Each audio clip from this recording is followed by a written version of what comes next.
வணக்கம் வந்தன மக்களே, இது தமிழச்சு குரல், உங்களில் ஒரு குரல். இந்த காணொலியில் நீங்கள் பார்க்க போகிற சிறுகதை தென்றலாக நீ வருவாயா. ஹீரோயினி சிடுசிடுன்னு இருக்காங்க, ஒரு ஆஃபீஸில் எம்ப்ளாயாக. ஹீரோ அதுக்கு பாஸாக இருக்கார், சிரித்த முகத்தோட. ரெண்டு பேத்துக்கு இடையே ஏற்படக்கூடிய காதல் அது எப்படி ஏற்படுது, அவங்க வாழ்க்கை எப்படி இருக்குன்னு வாங்க இந்த சிறுகதைக்குள்ளே போய் தெரிஞ்சுக்கலாம்.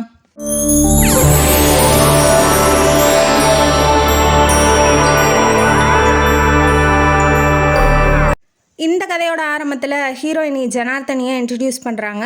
ஜனார்த்தனி அவங்க விவசாய குடும்பத்துலேருந்து வந்தவங்க. அவங்க ரொம்ப நல்லா படிச்சிருக்காங்க. இன்டீரியர் டிசைனராக குபேரன் பில்டர்ஸ் அப்படிங்கிறதுல ஒர்க் பண்ணுறாங்க. ஆனால் அந்த பில்டர்ஸ் சென்னையில் இல்லை, அவங்க பார்ட்னர் கம்பெனி மும்பையில் இருக்கிறதுனால இப்போ மும்பையில் வேலை செஞ்சிட்ருக்காங்க. நல்ல சம்பளம் தான், ஓரளவுக்கு செலவெல்லாம் போக ஓரளவுக்கு சம்பளம் மிச்சம் பிடிக்கலாம். இவங்களுக்கு தங்கச்சி தம்பி இருக்காங்க. அவங்க அப்பா உயிரோடு இருக்காப்புல, அம்மா இறந்து போயிட்டாங்க. இப்போ கூட்ட நெரிசலில் ட்ரெயின் ஏறி வராங்க. அந்த நெரிசலை பார்த்தோன்னே நம்ம ஊர் நம்மளோட வீடை மிஸ் பண்ணுறோமே. நம்ம ஊரில் கூட்டமாக இருந்தால் கூட அது வேறு, அதாவது சொந்த ஊராக இருந்தால் அது வேறு இது இல்லையா ஃபீலிங்கு.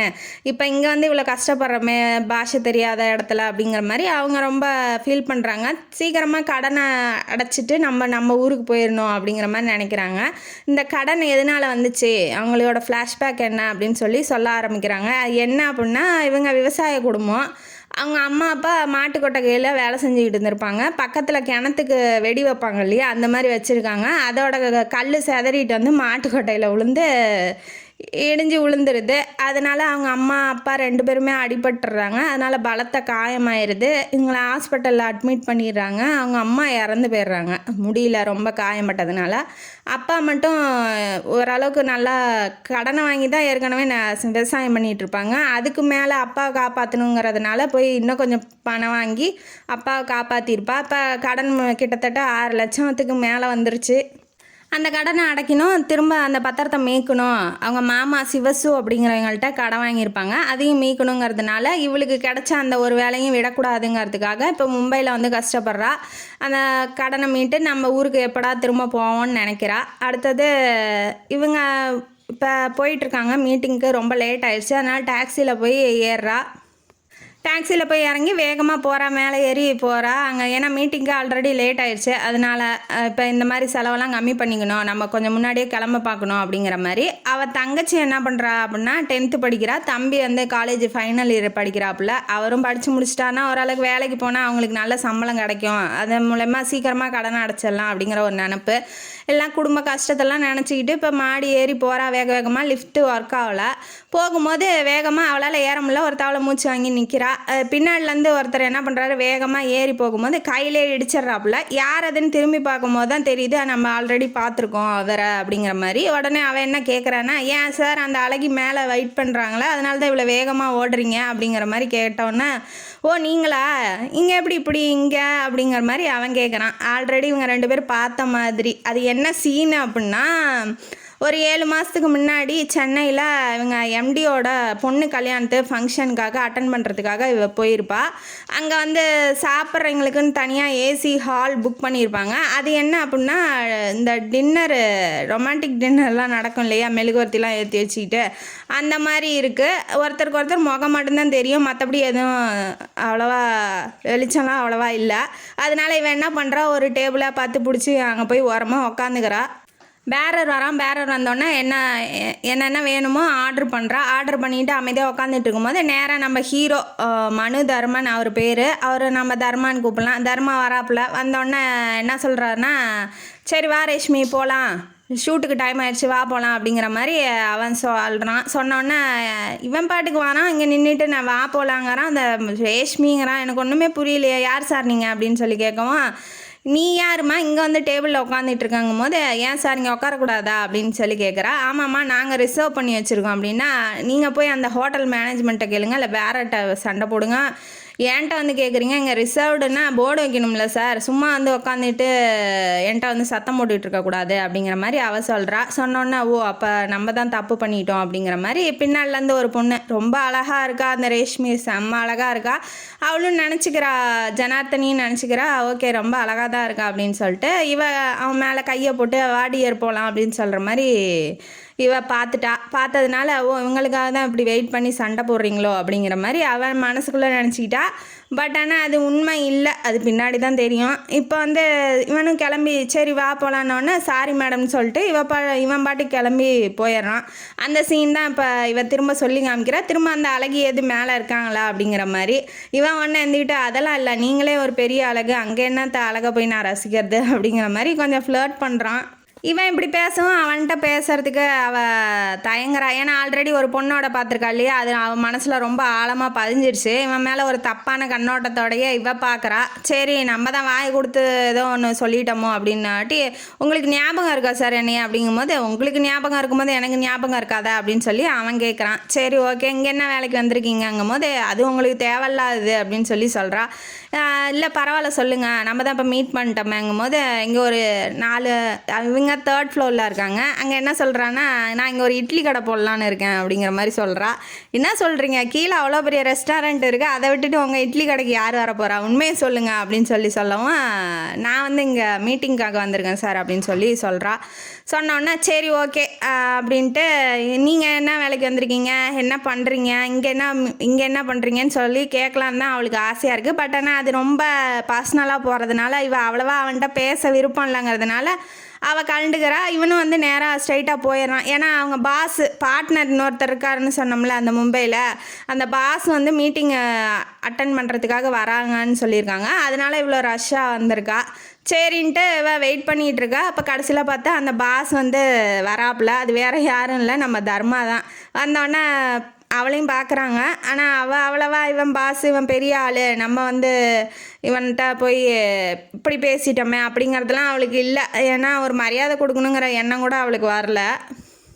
எம்டியாக என்னென்ன பேசணுமோ அதை தர்மா பேசிட்டு வேற ஒருத்தரோட பேசிகிட்டு இருக்காப்புல. இவங்களுக்கு மீட்டிங் முடிஞ்சிச்சுங்கிறதுனால கிளம்பி வெளியில் வந்துடுறா. லிஃப்ட்டுக்கிட்ட வெயிட் பண்ணிகிட்டு இருக்கா ஆஃபீஸுக்கு போகிறதுக்காக.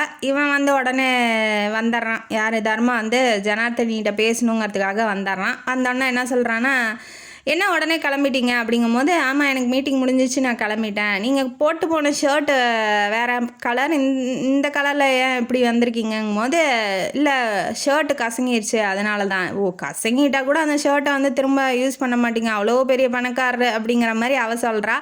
இல்லைங்க அப்புறம் உள்ள ஒரு பொண்ணை வந்து கசக்கி விட்டுட்டா அப்படிங்கும்போது, ஆல்ரெடி அவனை பற்றி தப்பாக யோசிச்சுட்டு இருக்கா. உள்ளே வேற ஒரு பொண்ணுங்கவும் அவள் டென்ஷன் ஆகி முறைக்கும் போது, இல்லை நீங்கள் வேற திட்டிடாதீங்க, உள்ளே வந்து என் ஃப்ரெண்டோட குழந்த 2 வயசு குழந்த, அவள் வந்து தூக்கும் போது கரை பண்ணிட்டா அப்படிங்கிற மாதிரி சொல்லவும், சரி ஓகேங்கிற மாதிரி அந்த கான்வர்சேஷன் அதோட முடிஞ்சிடுது. திரும்ப டெய்லி மீட் பண்ணுற மாதிரி ஆகுது தர்மாவும் ஜனார்த்தன். ஏன்னா ஒரே ஆஃபீஸு, அவன் வேறு பாஸ் இல்லையா, அதனால் மீட் பண்ணுற மாதிரி ஆகுது. ஆனால் அவ்வளோவா அவன்கிட்ட பேசுறதில்ல. ஏன்னா இவன் மேலே ஒரு தாட்டு என்னன்னா, பெண்கள் பின்னாடி சுற்றுறவன் அப்படிங்கிற மாதிரி தாட்லேயே இருக்கா. அதை மாற்றிக்க விரும்பலை. வீட்டுக்கு போனோன்னே அப்பா தம்பி தங்கச்சி கூடலாம் பேசிட்டு படுக்க போகும்போது ஒரு கெட்ட கனவு. என்னன்னா, அவன் வந்து அவனை ஹக் பண்ணி கட்டி பிடிச்சிட்டு நீங்கள் தான் என் உயிர் உலகம்னு சொல்கிற மாதிரி ஒரு கனவு வருது.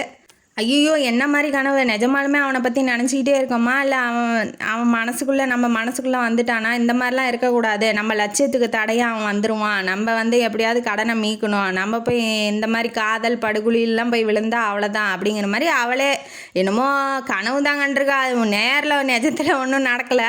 அதையே வந்து தப்பு, நம்ம அது மாதிரி செய்யக்கூடாது அப்படிங்கிற மாதிரி அவன் மனசை ரொம்ப திடப்படுத்திக்கிட்டு முகத்தெல்லாம் வாஷ் பண்ணிக்கிட்டு போய் இனிமேட்டு இந்த கனவே வரக்கூடாதுன்னு சொல்லிட்டு அவன்கிட்ட டிஸ்டன்ஸ் மெயின்டைன் பண்ண ஆரம்பிக்கிறா. அதை வந்து அவன் கண்டுபிடிச்சிட்றான்.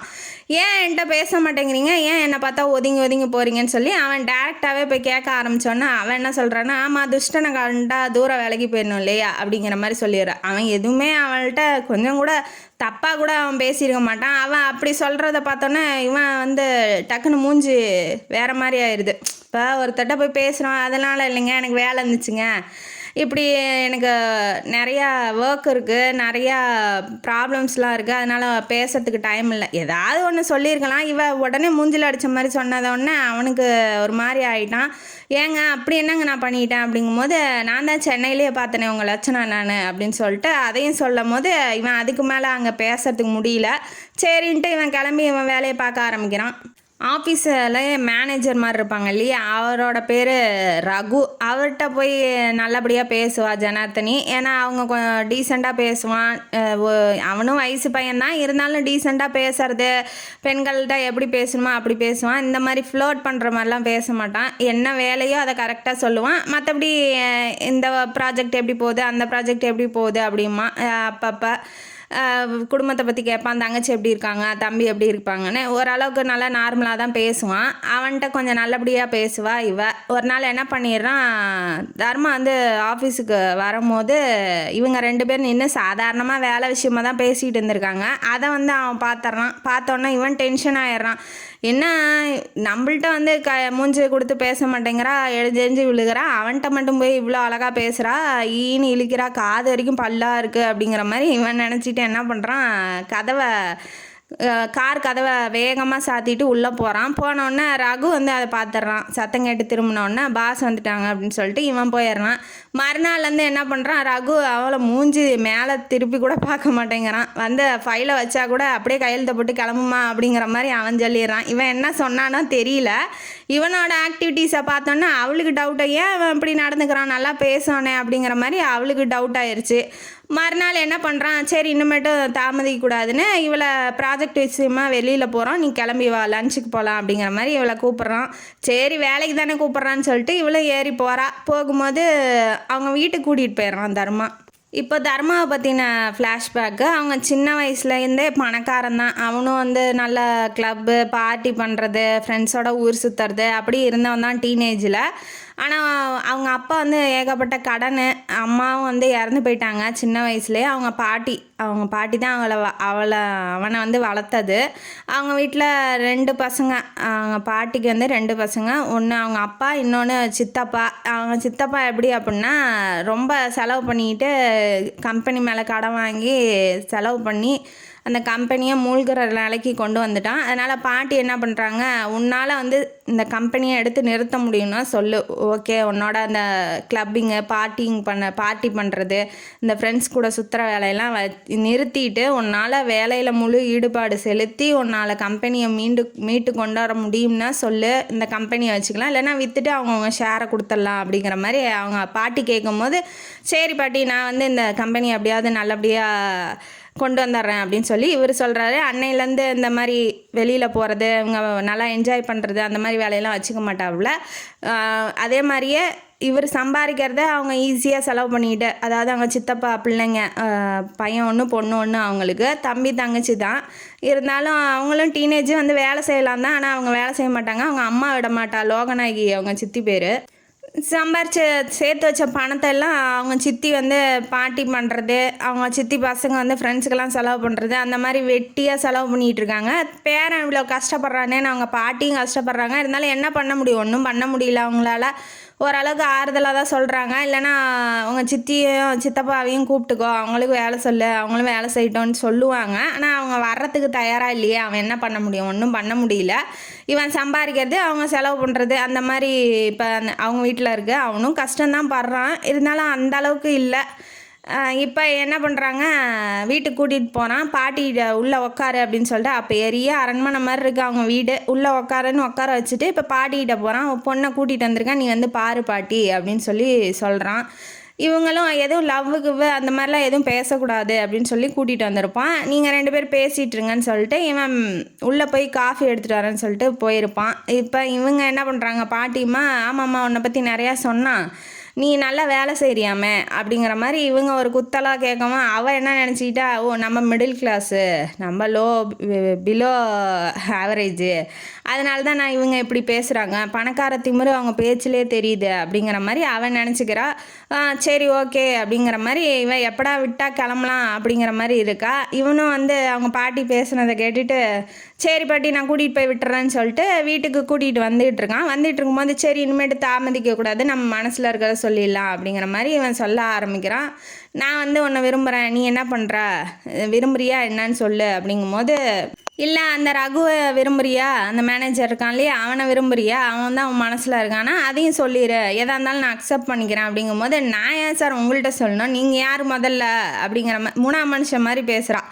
நீங்கள் ஏன் என்கிட்ட வந்து இதெல்லாம் கேட்குறீங்க? இதெல்லாம் கேட்கறதுக்கு உங்களுக்கு என்ன ரைட்ஸ் இருக்குது? பர்சனல் விஷயத்தை பேசக்கூடாதுன்னு உங்களுக்கு தெரியாதா? அப்படிங்கிற மாதிரி சொல்லும்போது, இது ஆஃபீஸ் இல்லை, நான் உன்னை ட்ராப் பண்ண தான் போகிறேன், அதனால் பேசலாமே அப்படிங்கும்போது, நான் ஏன் உங்கள்கிட்ட சொல்லணும்?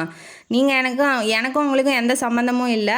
ரகுவும் நானும் ஃப்ரெண்டாக தான் பழகுறோம், அதுக்கு மேலே வேறு எதுவும் இல்லை. நம்பாது உங்கள் விருப்பங்கும் போது, இது கன்ஃபார்ம் தானே, நீ ஒன்றும் பொய் சொல்லலையே அப்படிங்கும்போது, ஆமாம் சரி நீ என்னை கல்யாணம் பண்ணிக்குவாங்கும் போது, யார் சார் வேணும்னே போய் படுகுழியில் போய் யார் விழுவா? நீ விழுன்னா நான் விழுந்துருவேனா? அதாவது அவனை கல்யாணம் பண்ணிக்கிறதும் படுகுழியில் விழுகிறதும் ஒன்றா. இவளுக்கு என்ன அப்படின்னா, அந்த ரேஷ்மி நினப்பாவே இருக்கா.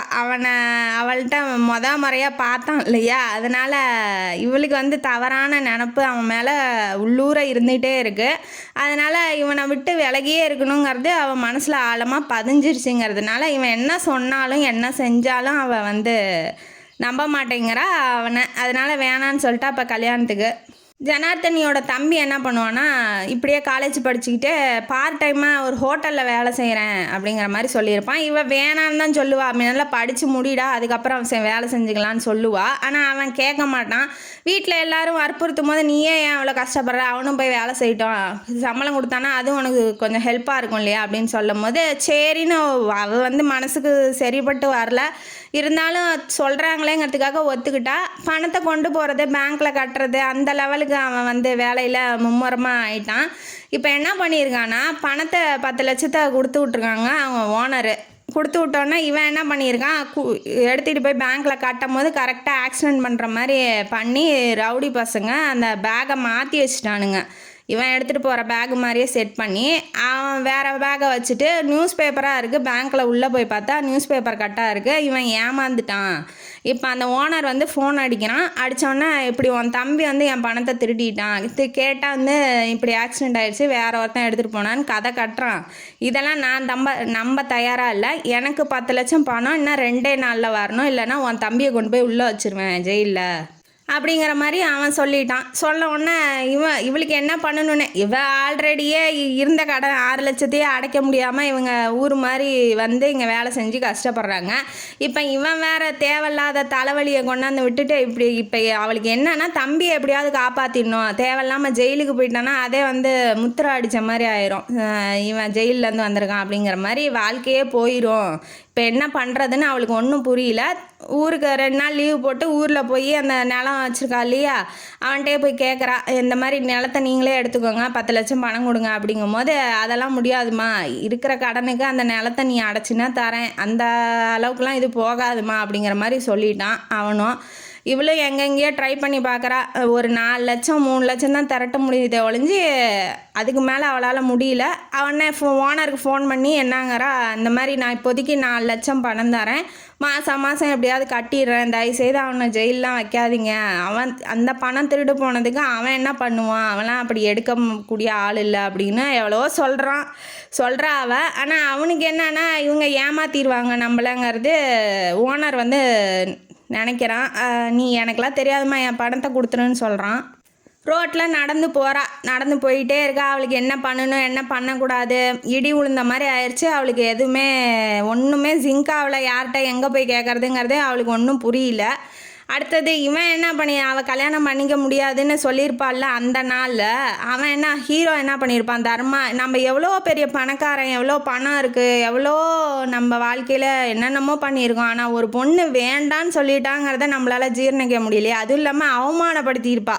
வேண்டாங்கிறத விட படுகுழியில் யார் விழுக போகிறா அப்படிங்கிற மாதிரி அவமானப்படுத்துறத நம்மளால் ஜீர்ணிக்கவே முடியலையே. நம்ம என்ன தப்பு பண்ணோம், அவையே நம்மளை தப்பாக நினைக்கிறா, அவமானப்படுத்திட்டா, திரும்ப போய் அவள்கிட்ட போய் கேட்டு நம்ம இன்னும் கொஞ்சம் அவமானப்படணுமா, நம்மளை விட்டு அவள் போயிடுவாளாங்கிற எண்ணம் தான் அதிகமாக இருக்க ஒழிஞ்சு நம்ம அவமானப்பட்டுட்டோம் அப்படிங்கிறதே அவனுக்கு அதிகமாக தெரியல.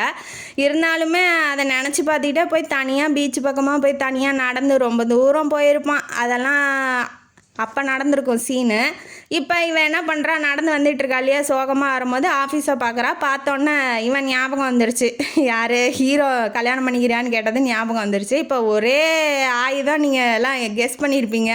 இவனை கல்யாணம் பண்ணி அந்த கடனை வந்து பணத்தை வாங்கிட்டு அந்த கடனை அவன்கிட்ட அடைச்சி விட்டுட்டு தம்பியை காப்பாற்றுறது தான் இப்போதைக்கு இருக்க ஐடியா. இவ பாருங்கள் எப்பேற்பட்டவன், தேவைன்னா அவன்கிட்ட போய் கல்யாணம் பண்ணிக்கலாம், தேவை இல்லைன்னா வேண்டாம் அப்படிங்கிற மாதிரி நினச்சிக்கிட்டு இருக்கா. அவனை ஒரு பொருட்டாகவே இவன் எண்ணவே இல்லை. சரிப்பா அங்கே என்ன நடக்குதுன்னு போய் பார்க்கலாம். இப்போ ஆஃபீஸ்க்குள்ளே போகிறான், உள்ளே வேலை செஞ்சுக்கிட்டு இருக்கான். இந்த மாதிரி நான் வந்திருக்கேன்னு சொல்லுங்க அப்படின்னு சொன்னோன்னே 2 மணி ஆகுமா அப்படின்னு சொல்லி உட்கார வச்சிடறான், வெயிட் பண்ண வச்சிட்றான். இதுவே பழைய ஜனார்தனியாக இருந்தால் பிடிச்சி வாங்கி விட்ருப்பான். இவனுக்காக நம்ம ஏன் வெயிட் பண்ணோம், இவன் பெரிய ஆளா, இவன் பெரிய பணக்காரனா, அப்படி இப்படின்னு சொல்லி திமிரு பிடிச்சவன் அப்படின்னு சொல்லி திட்டி விட்ருப்பா. ஆனால் இப்போ இவளுக்கு தேவை இருக்குங்கிறதுனால வெயிட் பண்ணுறா. நாளைக்கு ஆனாலும் பரவாயில்ல வெயிட் பண்ணுறா. ஏன்னா நாளைக்கு ஜெயிலில் போட்டுருவாங்க தம்பியை, அதனால் வெயிட் பண்ணிகிட்டு இருக்கா. அப்போ கூப்பிட்டுடுறான். உள்ளே போனோடனே நீ இவ்வளோ தூரம் வெயிட் பண்ணுங்கும் போது ஏதோ ஒரு பெரிய விஷயத்தோடு வந்திருக்க, என்னான்னு சொல்லு அப்படின்னு சொல்லி அவன் கண்டுபிடிச்சிட்றான். கண்டுபிடிச்சோன்னே இந்த மாதிரி என்னை கல்யாணம் பண்ணிக்கிறேன்னு சொன்னீங்களே அப்படிங்கும் போது, ஓ இப்போ எப்படி மேடத்துக்கு ஞான உதயம் வந்துருச்சு திடீர்னு. நான் இன்ன வரைக்கும் உன்னை நினச்சிட்டு இருப்பேன். ஏன்னா இந்த சீன்லாம் நடந்து முடிஞ்சு ஒரு 5-6 மாதம் இருக்கும். அதுக்கப்புறம் அவளை வந்து அவன் டிஸ்டர்பே பண்ணல. ஏன்னா அவன் ரொம்ப அவமானப்படுத்திட்டா இல்லையா, அதனால் டிஸ்டர்ப் பண்ணல. அவளாக நினச்சிட்டு ஏன் நம்ம வாழ்க்கையை நம்ம கெடுத்துக்கணுங்கிற மாதிரி அவள் பிடிக்கலன்னா விட்டுறணும், போய் வலுக்கட்டாயம் பண்ணக்கூடாதுன்னு இவன் ஓரமாக ஒதுங்கியே நிற்பான். இப்போ உள்ளே வந்தோன்னே நான் இன்ன வரைக்கும் ஒன்றை நினச்சிட்டு இருக்கேன்னு யார் சொன்னாங்கும் போது அவளுக்கு இடி விழுந்துருச்சு. அது உண்மை தானே, இப்போ 6 மாதத்துக்கு முன்னாடி கேட்டான், ஆனால் அதுக்குள்ளே என்ன வேணாலும் நடந்திருக்கலாம் இல்லையா. சரின்ட்டு அவளும் ப்ராக்டிக்கல் என்னவோ அது புரிஞ்சுக்கிட்டு சரி ஓகே அப்படின்னு சொல்லிட்டு இவள் கிளம்ப போகிறா. போகும்போது நீ இன்னும் என் கேள்விக்கு பதில் சொல்லவே இல்லையே, நீ வந்த காரணம் என்ன அப்படிங்கிற மாதிரி அவன் கேட்குறான். நான் தான் சொன்னனே என்னை கல்யாணம் பண்ணிக்குவீங்கன்னு வந்தேன், ஆனால் நீங்கள் எப்படி சொல்லிட்டீங்களே அப்படிங்கும்போது, திடீர்னு என்னாச்சு அப்படிங்கும்போது, நீங்கள் தான் என்னை ராணி மாதிரி பார்த்துக்கிறேன்னு சொன்னீங்க இல்லையா. அவன் என்ன அந்த பணத்திலேயே குறியாக வச்சு பதில் சொல்லிகிட்டு இருக்கா. இவனுக்கு புரிஞ்சு போயிடுச்சு. திடீர்னு என்ன பணத்திலேயே குறியாக இருக்கிற மாதிரி கேள்வி கேட்குறா, என்ன உனக்கு பணம் தேவை அவ்வளோ என்ன வந்துருச்சு அப்படிங்கும் போது, இல்லை நீங்கள் தானே சொன்னீங்க என்ன ராணி மாதிரி பார்த்துக்கிறேன்னு. அட விடுமா, அது அப்புறம் என்ன இப்போ என்ன விஷயம் என்னன்னு சொல்ல, உனக்கு என்னத்துக்கு பணம் தேவை அப்படிங்கும் போது, இந்த மாதிரி ஜெயிலுக்கு போயிடுவான், இந்த மாதிரி தம்பி வந்து பணத்தை திருடிட்டு போயிட்டாங்கங்கும் போது அவன் என்ன கேட்குறான்னா, உன் தம்பியே எடுத்துருக்க மாட்டான்னு என்ன நிச்சயம். ஏன்னா இப்போ 10 லட்சங்கிறது பெரிய அமௌண்ட்டு, பணத்தை பார்த்தோன்னே எல்லோரும் மாறிடுவாங்க தானே அப்படின்னு கேட்கும் போது இவ டென்ஷன் ஆயிடுறா. நாங்களாம் அப்பேற்பட்ட குடும்பத்தெல்லாம் வரல, திருடி பொழைக்கணும்னு எங்களுக்கு அவசியம் இல்லைங்க, என் தம்பியை பற்றி எனக்கு நல்லா தெரியும், உங்களால் முடிஞ்சால் சொல்லுங்கள் கல்யாணம் பண்ணிக்கிறேன், இல்லைன்னா விட்டுருங்க அப்படிங்கிற மாதிரி அவள் சொல்லவும், சரி ஓகே நீ இவ்வளோ தூரம் சொல்லும் போது நான் நம்புகிறேன், நாளைக்கு வந்து பதில் என்னன்னு சொல்கிறேன் அப்படிங்கும் போது இவ கிளம்பி வீட்டுக்கு போயிடுறா. மறுநாளே அவங்க பாட்டியை கூட்டிகிட்டு அவங்க வீட்டுக்கு போயிடுறான். யார் ஜனார்த்தனியை பார்க்கறதுக்காக தர்மா வந்து பாட்டியை கூட்டிகிட்டு போகிறான், கல்யாணம் பேசுகிறதுக்கு தான். கூட்டிகிட்டு போகும்போது எல்லாம் விஷயம்லாம் ரொம்ப பெரிய இடம், நம்ம பொண்ணை கேட்குறாங்கன்னு அப்பாவுக்கும் சந்தோஷம்தான். உடனே நான் வந்து ஜனார்த்தனிகிட்ட தனியாக பேசணுன்னு தர்மா சொல்லும் போது 2 பேரும் தனியாக பேசிட்டு நிற்கிறாங்க. ஏன் நீ வந்து இப்படி வலுக்கட்டாயமாக மூஞ்ச உருன்னு வச்சுக்கிட்டு இருந்தா எல்லாரும் டவுட் தான் படுவாங்க. ஏன்னா இப்போ இவ காதலிச்சு கல்யாணம் பண்ணுறோங்கிற மாதிரி இவங்க சொல்லி வச்சுருக்காங்க. இவ வராங்குட்டானாட்டம் எப்போ பார்த்தாலும் உருன்னு மூஞ்ச வச்சுக்கிட்டு இருந்தா இவ லவ் பண்ணுறாளாங்கிறதே டவுட் ஆயிரும் இல்லையா எல்லாத்துக்கும். அதனால அவன் சொல்கிறான், கொஞ்சமாவது நடிப்புக்காவது சிரி, எப்படி பாருங்க அவன் எவ்வளோ நல்லவன் பாருங்க, என்னதான் இருந்தாலும் அவன் நமக்கு கிடச்சா போகுதுன்னு நினைக்கிறான். நான் ஏன் நடிக்கணும் அப்படிங்கிற மாதிரி. ஆமாம் நீ தானே இந்த பிளானை போட்ட, நான் அதை வந்து எக்ஸிக்யூட் பண்ணுறேன் அவ்வளோதான். நீ வந்து இப்படி மூஞ்ச உருன்னு வச்சுக்கிட்டு இருந்தால் எல்லோரும் எங்கள் பாட்டி கூட என்ன கேட்பாங்க, என்னடா லவ் பண்ணுறாங்கிற ஒரு சிரிப்பு கூட சிரிக்க மாட்டேங்கிறா உன்னை பார்த்து அப்படின்னு கேட்க மாட்டாங்களா அப்படின்னு சொல்கிறா. சரி ஓகே அவன் சொல்கிறான், சரின்னு அவளும் மண்டையாட்டுறா. வேறு வழி அவளுக்கு தேவை இல்லையா, அதனால எல்லாம் பண்ணுறா. அவனுக்கு தேவைங்கும் போது அவள் கிடைக்கல. இதில் என்னத்தை போய் சொல்கிறது. அதுக்கப்புறம் இவன் என்ன தேவையில்லாதெல்லாம் பேசுகிறான், பணத்தை கொடுக்க மாட்டேங்கிறான்னு அவன் நினச்சிட்டு இருக்கா. சரின்னு உள்ள பேக்கெட்லேருந்து செக் எழுதியிருக்கான். அதை எடுத்து கொடுத்துட்டு, இந்தா என்னோட கடமை முடிஞ்சிருச்சு, உன் கடமையை நீ சிறப்பாக நிறைவேற்றுவேன்னு எனக்கு தெரியும் அப்படின்னு சொல்லிட்டு இவன் பாட்டுக்கு சிம்பாலிக்காக கல்யாணத்தை ஒழுங்காக பண்ணு அப்படிங்கிறத அவன் சொல்கிறான். சரின்ட்டு இவளும் ஒத்துக்கிறா. ட்ரெஸ்லாம் எடுக்க போகிறாங்க. கல்யாணமும் ஓரளவுக்கு நல்லபடியாக முடிஞ்சிருச்சு. இருந்தாலும் தம்பிக்காரனுக்கு ஒரு டவுட்டு, அவன் வந்து பணத்துக்காக அவனை கல்யாணம் பண்ணிக்கிறாளோ லவ் பண்ணாமல் அப்படிங்கும்போது இவளுக்கு வந்து அதெல்லாம் இல்லை, நாங்கள் 2 பேரும் லவ் பண்ணி தான் கல்யாணம் பண்ணிக்கிறோன்னு நிரூபிக்கணும்னு நினைக்கிறா. அதுக்காக ஒரு வாட்டி வீட்டுக்கு கூப்பிட்ருப்பா ஹீரோவை. கூப்பிடும்போது இப்படி தம்பி நினைக்கிறான், கொஞ்சம் நல்லபடியாக நடிக்கணும் அப்படிங்கும்போது வாசப்படியில் வந்து நின்னோடனே ஈன்னு பல்ல இழுக்கிறா, காது வரைக்கும் இழுக்கிறா. அவனுக்கே ஆச்சரியமாக ஆயிடுச்சு, ஓ வந்து தம்பிக்காக தான் இழுக்கிறா அப்படிங்கிற மாதிரி. நான் இவனும் ஜனு அப்படின்னு இவன் ஓவராக வலிச்சு தள்ளுறான். உள்ளே கூட்டிகிட்டு போனோன்னே இதை சாப்பிட்றீங்களா, அதை சாப்பிட்றீங்களா, அப்படி பண்ணுறீங்களா, இப்படி பண்ணுறீங்களா அப்படின்னு சொல்லிட்டு தர்மாவுக்கு பயங்கர கவனிப்பு. அதை பார்த்தோன்னே இவளா இது, அப்பா தம்பிக்காக என்னம்மா நடிக்கிறா, பேசாம மச்சானை கூடைய வச்சுக்கலாமோ அப்படிங்கிற மாதிரி அவனுக்கு தோணுது. ஏன்னா அவள் சிரிக்கவே மாட்டா, தன்னை லவ் பண்ணவும் மாட்டா. அப்படிங்கிறதுனால தான் அப்படின்னு தெரிஞ்சும் இவன் கல்யாணம் பண்ணிக்கிறான். இருந்தாலும் இவன் ஓரளவுக்கு சிரிக்கிறதே அவனுக்கு பெரிய ஆச்சரியமாக இருக்குது. அவன் அதையே அதிசயம் மாதிரி பார்க்குறான். மச்சானையே கூட இவன் கூப்பிட்டு வச்சுக்கலாமா அப்படிங்கிற மாதிரி நினச்சிக்கிறான். 2 வார்த்தை பேசிட்டு ஓகே நாங்கள் ஷாப்பிங் போகிறோன்னு சொல்லிட்டு இவங்க ட்ரெஸ் எல்லாம் எடுக்க போயிருப்பாங்க. அதெல்லாம் அப்போ நடந்திருக்கும். இப்போ கல்யாணம்லாம் முடிஞ்சிருச்சு. எல்லாம் ரொம்ப நல்லா சிறப்பாக முடிஞ்சதுக்கப்புறம் அப்போ ஃபஸ்ட் நைட் ஆகுது. இவன் உள்ளே போகிறான். உள்ளே போனோன்னே என்ன ஓகேவா அப்படின்னு சொல்லி கேட்கும் போது அவன் என்ன சொல்கிறான்னா, எனக்கு ஓகேவா இருந்தானா ஓகேவா, இல்லைன்னா என்ன, நான் இதை பண்ணி தானே ஆகணும் அப்படிங்கும்போது இவன் என்ன இப்படி பேசுகிறா அப்படிங்கிற மாதிரி அவனுக்கு ஒரு ஆர்வம் விருப்பத்தோடு இருந்தால் பரவாயில்ல. இது கடமையே, இது வேலையே, இது நம்ம பணம் வாங்கிட்டோம், இதை செய்யணுமே அப்படிங்கிறதுக்காக அவள் சொல்லும் போது இப்போ உண்மையிலேயே என்ன உனக்கு பிடிக்கலையா அப்படின்னு சொல்லி கேட்குறான். அதை சொல்லக்கூடிய தகுதியும் உரிமையும் எனக்கு இப்போ இல்லை அப்படிங்கிற மாதிரி அவள் சொல்கிறா. ஏன்னா பணம் வாங்கிட்டா இல்லையா, அதனால் இது அவனுக்கு பிடிக்கல. அவளாக விரும்பி வரட்டும், அதுக்கப்புறம் பேசிக்கலாம் அப்படிங்கிற மாதிரி இவன் கிளம்பி போயிட்டான். ஏன்னா ஒய்ஃப் ஆகிட்டா, இனிமேட்டு எங்கேயும் போக மாட்டா அப்படிங்கிற ஒரு நம்பிக்கையோட இவன் கிளம்பி வெளியில் போயிட்டான். சரி நீ படுத்துங்குமா, நான் போகிறேன்னு சொல்லிட்டு இவன் கிளம்பி வெளியில் போயிட்டான். அப்போ ஒன்றும் நடக்கலை. இப்போ அடுத்தது என்ன பண்ணுறான், காலையில் எப்போதும் போல் எந்த விதமான ரியாக்ஷனும் இல்லை. பேப்பர் படிச்சிட்ருக்கான். நான் ஜாகிங் போகிறேன்னு கூப்பிடுறான், வரியா அப்படின்னு சொல்லிட்டு. வீட்டிலேருந்து போர் அடிக்குது அவளுக்கு. ஏன்னா அங்கே ஒரு வேலையும் இல்லை, அவங்க வீட்லேயாவது வேலை நிறையா இருக்கும், இங்கே ஒரு வேலை இல்லை, எல்லாத்துக்கும் வேலைக்காரங்க இருக்காங்க இல்லையா. சரின்ட்டு ஜாகிங் போகிறாங்க, டெய்லி போகிறாங்க. ஒருத்தருக்கு ஒருத்தர் நல்லா பேசிக்கிறாங்க, பழகுறாங்க. வீட்டிலேருந்து ஃபோன் வருது, இந்த மாதிரி அப்பாவுக்கு உடம்பு சரியில்லை அப்படிங்கிற மாதிரி. அப்பா என்ன நினைக்கிறான்னா, நம்மளால் முடிஞ்ச ஹெல்ப் அப்பாவுக்கு பண்ணணும், குடும்பத்துக்கும் பண்ணணும். ஏன்னா கல்யாணம் ஆகிட்டு போயிட்டா அவள் தான் ஒரே சம்பாத்தியமாக இருந்துச்சு, சம்பாதிக்கிறவ. இப்போ அவளும் போயிட்டா இல்லையா, அதனால் என்ன பண்ணுறா, எப்படியாவது ஹெல்ப் பண்ணணும் அப்படின்னு சொல்லிட்டு நான் வேலைக்கு போகிறேன்னு சொல்லி கேட்குறா. எதுக்கு வேலைக்கு போகணும், நான் வேணால் ஹெல்ப் பண்ணுறேன் உங்கள் அப்பா அம்மாவுக்கு அப்பாவுக்கு மாதம் ஆனால் இவ்வளோ அமௌண்ட்டு தரேன் அப்படிங்கும்போது, இல்லை வேண்டாம், எனக்கு எதாவது வேலை தாங்க, நான் செஞ்சுட்டு நான் அந்த காசு வாங்கிக்கிறேன் அப்படிங்கிற மாதிரி அவள் சொல்கிறா. சரி ஓகேன்னா இந்த கணக்கு வழக்கெல்லாம் பார்க்குற இந்த வீட்டு கணக்கு, ஆஃபீஸ் கணக்கெலாம் பார்க்குறது வீட்டிலேருந்தே பாருங்கிற மாதிரி சொல்லியிருப்பான். இவளும் பார்க்கும்போது அந்த சித்தியெல்லாம் செலவு பண்ணி வச்சுருக்கா இல்லையா, சித்தி சித்தப்பா அவன் பிள்ளைங்கள்லாம் செலவு பண்ணதுக்கெலாம் பில்லு கேட்பா, என்ன கணக்குன்னு சொல்லி ஒவ்வொன்றா எழுதி வைப்பா. இப்போ அவங்களால எக்ஸ்ட்ரா செலவு பண்ண முடியல, அதனால் செம்ம காண்டில் இருக்கா சித்திகாரி. அது இல்லாமல் என்ன பண்ணிடுறா, ஒரு நாள் 1.5 லட்சத்துக்கு கணக்கு வரல அப்படிங்கிற மாதிரி இவ போய் சொல்லியிருப்பான் அவன்கிட்ட. எந்த பில்லும் தரல அப்படிங்கும்போது நம்ம மாட்டிக்கிட்டோம், நம்ம ரொம்ப செலவு பண்ணுறங்கிறத அவள் கண்டுபிடிக்கிறா அப்படிங்கிற மாதிரி அவங்களுக்கு எல்லாம் கருக்குன்னு இருக்குது இவ கணக்கு பார்க்கறது.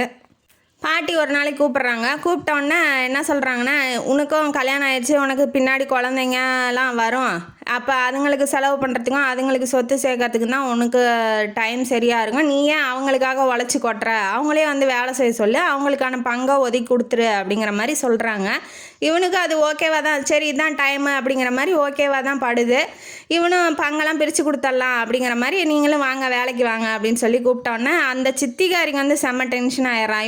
இவளும் அந்த பாட்டின்னு தான் சொல்லி கொடுத்தான், இவன் அப்படி நடந்துக்கிறான், இத்தனை நாளாக இவன் அப்படி சொல்லலையே, முந்தானையில் முடிஞ்சு வச்சுக்கிட்டு எல்லாத்தையும் பண்ணுறா அப்படிங்கிற மாதிரி அவள் சித்திகாரி சத்தம் போடுறா. அதுக்கு உடனே இவ சிரிச்சுக்கிட்டே போயிடுறா. இவனுக்கு வந்து ஒரு காமெடியாக இருக்கு அவள் பேசுறது. உடனே தோட்டத்தில் நின்று தண்ணி ஊற்றிட்டு இருக்கும்போது இவன் வேகமாக வரான். இந்த மாதிரி சித்தி சத்தம் போட்டாங்க இல்லையா, அதனால் வேகமாக வரும்போது என்னாச்சு அப்படிங்கும்போது, நான் அவங்கள முந்தானையில் முடிஞ்சு வச்சுருக்கேன், நான் அவங்க சொல்லிகிட்டு இருக்காங்க அப்படிங்கிற மாதிரி அவள் சிரிச்சுக்கிட்டே சொல்லவும், இவ சிரிக்கிறதே அவனுக்கு அதிசயம் தானே, அவனும் பார்த்து ரசிக்கிறான். அவனு ரொம்ப மெய் மறந்து அதை பார்த்துக்கிட்டே இருக்கான் அவள் சிரிக்கிறத. உடனே அவனுக்கு அன்றைக்கி பிறந்த நாளுங்கிறதுனால ஒன்று கேட்குறான், நீ என் கூட இன்றைக்கி ஒரு நாள் மட்டும் என்னோடையே இரு அப்படின்னு சொல்லி கேட்கும் போது அவனுக்கு பர்த்டே அவன் வேண்டான்னு சொல்லவும் அவளுக்கு மனசு வரல. கொஞ்சம் கொஞ்சமாக அவனோட பேசி பழகி அவன் மனசுக்குள்ளே இவன் வந்துடுறான் தர்மா. அது என்னன்னே அவளுக்கு இன்னும் ரியலைஸே பண்ணல. எப்போ பண்ணுறா அப்படின்னா ஆர் அப்படின்னு சொல்லி செக்கு எழுதி குறிப்பிட்ட அமௌண்ட்டுக்கு செக்கு எழுதி வச்சுருப்பான். இது என்ன யாருக்கு போகிறது என்ன ஏதுன்னு சொல்லி அவளுக்கு கேட்கறதுக்கு சங்கடமாக இருக்குது. இருந்தாலும் போய் கேட்குறா. அது என்னன்னு தெரில, நான் கணக்கு பார்த்துட்டு சொல்கிறேன் அப்படிங்கிற மாதிரி அவனும் சொல்லிட்டு போயிடுறான். இப்போ என்ன பண்ணுறான், துணி தைக்கிறதுக்காக தையக்காரன்ட்ட கொடுக்கறதுக்கு போயிருப்பா. சந்துக்குள்ளே போகணும். காரை முன்னாடியே நிறுத்திட்டு இவன் நடந்து போகும்போது ஒரு ரெஸ்டாரண்ட்டில் என்ன பண்ணுறான்னா தர்மா ரேஷ்மியோட உட்காந்துட்டு இருக்கான். இவன் கடையில் துணியை கொடுத்துட்டு வெளியில் வரும்போது எய்த்தாப்ப மாதிரி ரெஸ்டாரண்ட்டில் அவனை பார்த்தோன்னே இவன் யார் அது தர்மா மாதிரி இருக்கே அப்படிங்கிற மாதிரி இவன் நினச்சோன்னே அவனே தான். ஆனால் அவன் கையை பிடிச்சி ரேஷ்மி கையை பிடிச்சிக்கிட்டு இருக்கான். பத்தாவதுக்கு அவள் அழுகுறா. இவன் கண்ணத்தை வேற தொடச்சி விட்டுட்டு, நீ கவலைப்படாத, பாட்டிகிட்ட சொல்லிட்டேன், எல்லாம் சரியாக போயிடும் அப்படிங்கிற மாதிரி இவன் சொல்கிறான். இவளுக்கு ஒன்றுமே புரியல. என்னடா அது அப்போ தான் பார்த்தோம், அதோட முடிஞ்சிருக்குன்னு நினச்சா இன்ன வரைக்கும் இவன் இவளோட தான் இருக்கானா அப்படிங்கிற மாதிரி வீட்டுக்கு வரா. வந்தோடனே டென்ஷன் ஆகிட்டு என்ன பண்ணக்கூடாதுன்னு அவளுக்கு ஒன்றும் புரியல. சரி நம்ம பார்த்தது வேணால் தப்பாக இருக்கலாம், அவங்க வேறு ஏதாவது கூட பேசிகிட்டு இருக்கலாம், என்னன்னு ஃபோன் பண்ணியாவது கேட்டுடலாம் அப்படிங்கிற மாதிரி ஃபோன் பண்ணும்போது நீங்கள் எங்கே இருக்கீங்க அப்படின்னு சொல்லி கேட்டோன்னே நான் வந்து ஆஃபீஸில் முக்கியமான மீட்டிங்கில் இருக்கேன், நீங்கள் பொய்ய சொல்லி விட்டுறலாம். அவளுக்கு இன்னும் கொஞ்சம் மண்டை சூட ஏறினோடனே அப்படியே டென்ஷனில் உட்காந்துட்டு இருக்கும்போது அப்படியே தூங்கிட்டு இருக்கால.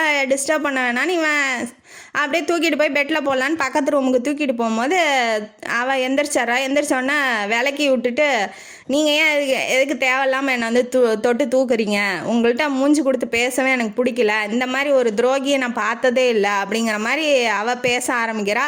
உடனே இருந்துக்கிட்டு உள்ளே போய் கதவை சாத்திக்கிறா. என்ன துரோகிங்கிற, என்ன சொல்கிறேன்னே எனக்கு ஒன்றும் புரியல, சொல்கிறத ஒழுங்காக சொல்லு ஜானு அப்படிங்கும் போது, நீ அப்படிலாம் கூப்பிடாத, முதல்ல இந்த மாதிரி ஏமாத்துற என்னையா என் வாழ்க்கையவே இப்படி கெடுத்து குடிச்சோராக்கிட்ட, அவள் தான் பிடிச்சிருக்குன்னா அவளோடையே போக வேண்டியதானே அப்படிங்கிற மாதிரி அவன் சொல்கிறான்.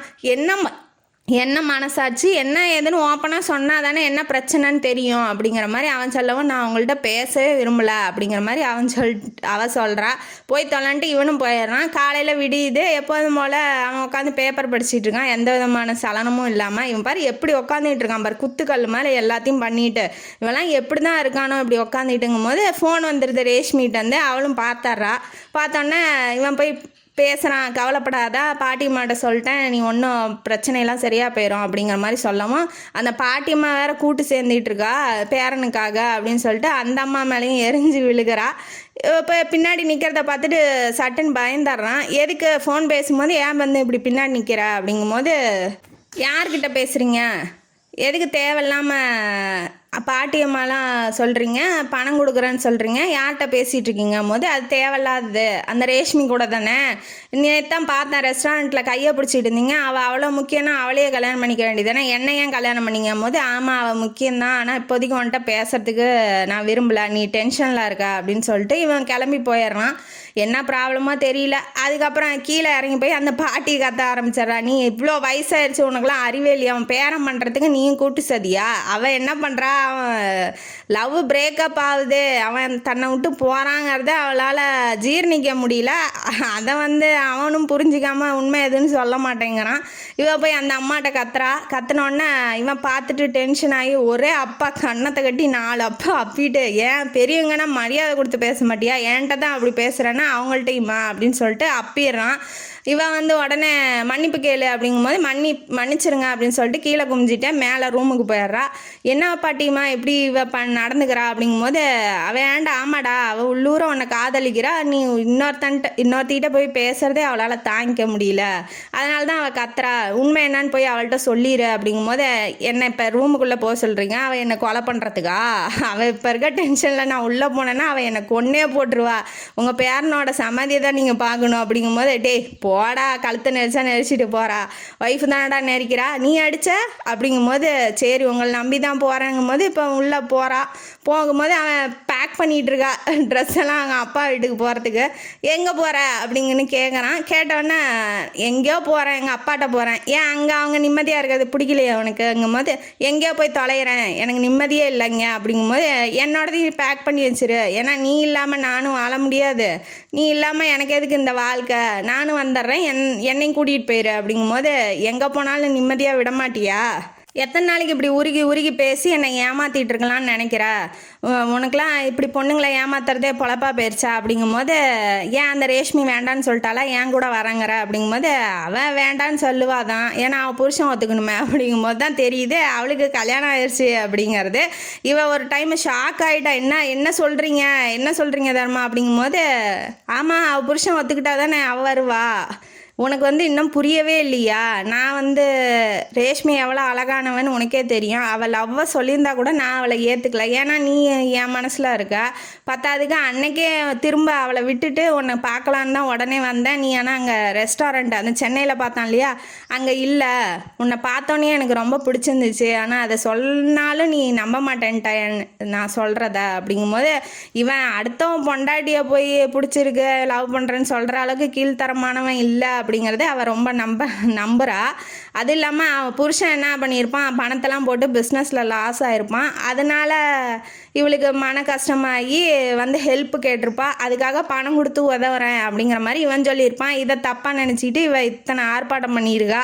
பண்ணோன்னே இவன் சொல்லவும் தன்னோட தப்பை உணர்ந்து இப்படி கையை காமிக்கிறா, அவனும் போய் ஹக் பண்ணிக்கிறான், இவளும் ஹக் பண்ணிவிட்டு அவங்க மிஸ் அண்டர்ஸ்டாண்டிங்லாம் சரியாக போயிட்டு வாழ்க்கையை நல்லபடியாக வாழ ஆரம்பிப்பாங்கன்னு நம்ம நம்புவோம். இந்த கதையை இதோட முடிப்போம். இந்த கதையிலேருந்து நமக்கு என்ன தெரியுது, கண்ணால் காண்பதும் போய் காதால் கேட்பதும் போய் தீர விசாரிப்பதே மெய் அப்படின்னு சொல்லுவாங்க இல்லையா, அந்த மாதிரி பார்க்குறதெல்லாம் உண்மைன்னு நினச்சி தன்னோட வாழ்க்கையை கெடுத்துக்காமல் என்ன ஏதுன்னு சொல்லி விசாரித்து அவங்கவுங்க வாழ்க்கையை நல்லா சிறப்பு வாழுங்க அப்படின்னு சொல்லிட்டு இந்த கதையை முடிப்போம். இந்த கதையும் காணொலி உங்களுக்கு பிடிச்சிருந்தா லைக் பண்ணுங்கள், ஷேர் பண்ணுங்கள், சப்ஸ்கிரைப் பண்ணுங்கள், கமெண்ட் பாக்ஸில் கமெண்ட் பண்ணுங்கள். நன்றி மக்களே.